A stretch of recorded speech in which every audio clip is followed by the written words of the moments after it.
শীতের দিনে রোদে বসে টক ঝাল মিষ্টি একটা বড়ের ভর্তা রেসিপি থাকলে কেমন হয় বলুন তো।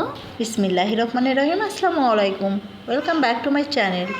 সবাইকে আবারও স্বাগতম জানাচ্ছি নতুন একটা রেসিপি ভিডিও দেখার জন্য। আজকে শেয়ার করব ভীষণ লোভনীয়, জিভে জল আনা টক ঝাল মিষ্টি একটা ভর্তার রেসিপি।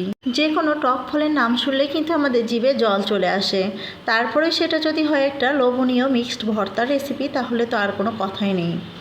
এইরকম একটা লোভনীয় ভর্তা রেসিপি দেখলে কিন্তু জিভে জল এমনি চলে আসবে। তো চলুন রেসিপিটি শুরু করা যাক। আজকে ভর্তার জন্য আমি এখানে নিয়েছি 3টা শুকনো মরিচ এবং একটা কাঁচামরিচ। তো যে কোনো টক ফল মাখার ক্ষেত্রে কিন্তু ঝালটা একটু বেশিই লাগে, তো আমি আমার টেস্ট অনুযায়ী এখানে ঝালটা নিয়ে নিয়েছি। যে কোনো মাখার ক্ষেত্রে কিন্তু একটু শুকনো মরিচ দিলে ভালো হয়। আর শুকনো মরিচটাকে আমি একটু ভেজে নিয়েছি, তারপরে এগুলোকে ক্রাশ করে নিলাম। তারপরে এখানে আমি 8টার মতো বড় সাইজের বড়ই নিয়েছি। বড়ইটা আমি আগের দিন বাজার থেকে কিনে এনেছিলাম। তো বড়ইটা একদিন বাইরে রাখার ফলে কিন্তু এরকম লাল হয়ে গেছে, তো সমস্যা নাই, এরকম বড়ই দিয়ে কিন্তু মাখাটা বেশি ভালো লাগে। তো বড়ইটা এখন আমি একটা বাটনার মধ্যে নিয়েছি। এখন বড়ইগুলোকে আমি এভাবে একটু ক্রাশ করে নিব। তো যতটা সম্ভব একটু থেতো করে নিলেই হয়ে যাবে। তো আমি যেটার মধ্যে বাটতেছি সেটাকে আমরা বাটনা বলি, আপনারা এটাকে কি বলেন অবশ্যই কমেন্ট করে জানাবেন। তারপরে এখানে আমি 3 পিসের মতো তেঁতুল দিয়েছি।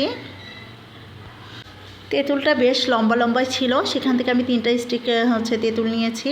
তারপরে এখানে আমি ভর্তাটাকে আরও একটু বেশি লোভনীয় করার জন্য এখানে কামরাঙ্গা দিয়েছি। মিক্সড ভর্তা খেতে কিন্তু বেশি ভালো লাগে, অনেক বেশি লোভনীয় হয়। তো কামরাঙ্গা দেওয়ার পর সব কিছু আমি আবার একটু থেতো করে নিব।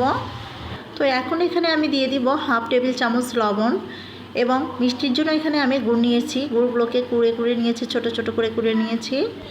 আমার কাছে এই বড়ই ভর্তার মধ্যে একটু গুড় মিক্সড করলে খেতে বেশি ভালো লাগে, মানে টক ঝাল মিষ্টি বড়ই ভর্তাটাই বেশি পছন্দ করি, তার কারণে গুড়টা দিয়েছি। আপনারা চাইলে গুড়টা স্কিপ করতে পারেন যারা বেশি টক খেতে পছন্দ করেন। তারপর এখানে আমি 1.5 চা চামচের মতো সরিষার তেল দিয়েছি। তারপর কাসুন্দি দিয়ে দিলাম 2 টেবিল চা চামচ। তো টক যে কোনো ফলের মধ্যে কাসুন্দিটা অ্যাড করলে কিন্তু বেশি মজার হয়। তো কাসুন্দিটা কিন্তু আরও বেশি অ্যাড করা যাবে।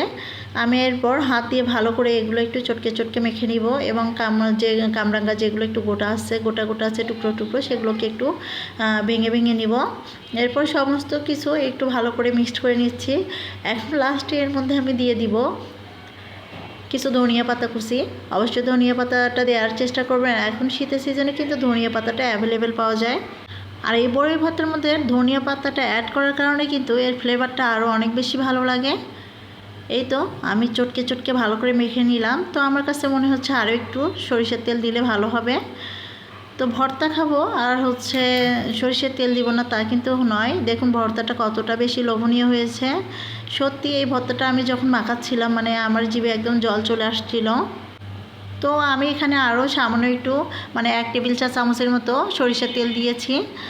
তো দেখুন ভর্তাটা আমার কিন্তু একদম কমপ্লিট হয়েছে। এখন আমি সার্ভিং ডিশে সার্ভ করে নিচ্ছি। ভিডিওটি যদি ভালো লাগে একটা লাইক দিয়ে রাখতে পারেন, এবং ফ্রেন্ডস অ্যান্ড ফ্যামিলির মাঝে শেয়ার করতে পারেন। আর আপনি যদি আমার চ্যানেলে নতুন হয়ে থাকে চাইলে চ্যানেলটি সাবস্ক্রাইব করতে পারেন, এবং আপনি যদি অলরেডি কাজটি করে থাকেন আপনাকে অসংখ্য ধন্যবাদ। তো বড়ই ভর্তার রেসিপিটা কেমন হয়েছে অবশ্যই কমেন্ট করে জানাবেন। আজকের মতো বিদায় নিচ্ছি। সবাই ভালো থাকবেন, সুস্থ থাকবেন। আল্লাহ হাফেজ, আসসালামু আলাইকুম। Thanks for watching.